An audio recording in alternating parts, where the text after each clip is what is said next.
நம் அழகிய காதல் கதையில் கடைசி பக்கம் இது.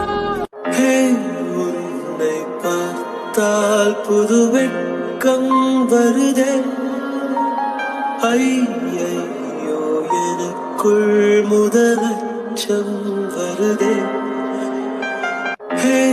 உன்னை பார்த்தால் புது வெட்கம் வருதே, ஐயோ எனக்குள் முதலச்சம் வருதே. உன்னை பார்க்கும் நொடியில் நான் என்னை மறந்தேன். உன்னை பார்க்கும் போதெல்லாம் என் பெண்மை உணர்ந்தேன்.